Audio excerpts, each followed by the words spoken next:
সামনেই জামাই ষষ্ঠী, আর জামাই ষষ্ঠীতে দারুণ কিছু বাড়িতে মিষ্টির রেসিপি বানাতে মন চাইলে এইভাবে পাকা আমের সন্দেশ বানিয়ে দেখতে পারেন।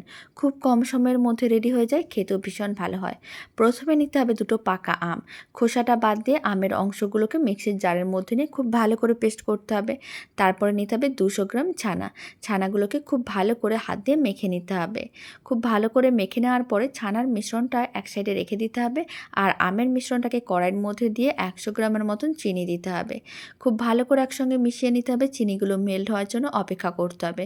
যখন চিনিগুলো মেল্ট হয়ে যাবে, ছানাটা দিয়ে দিতে হবে, আর খুব ভালো করে একসঙ্গে মিশিয়ে নিতে হবে। আর দিতে হবে গুঁড়ো দুধ। আবারও খুব ভালো করে একসঙ্গে মিশিয়ে নিতে হবে। তারপর নাড়াচাড়া করে মিশ্রণটাকে ঘন করতে হবে। মিশ্রণটা যখন ঘন হয়ে যাবে, যে কোনো একটা স্টিলের প্লেটে নিতে হবে। একটা বাটার পেপার আর অল্প করে একটু ঘি ব্রাশ করে রেখেছিলাম। পুরো মিশ্রণটা ভালো করে ছড়িয়ে দিলাম। তারপর উপর থেকে অল্প একটু পেস্তার গুঁড়ো দিয়ে দেবো।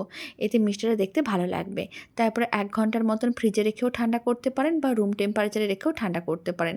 প্রথমে লম্বা করে কেটে নিতে হবে, তারপরে চৌকো পিসে কেটে নিতে হবে। তাহলেই রেডি হয়ে যাবে দারুণ স্বাদের পাকা আমের সন্দেশ, যা খেতে ভীষণ ভালো হয়। বানানো একেবারেই সহজ, কোনো রকম মোল্ডেরও প্রয়োজন পড়বে না। আপনারাও বাড়িতে বানিয়ে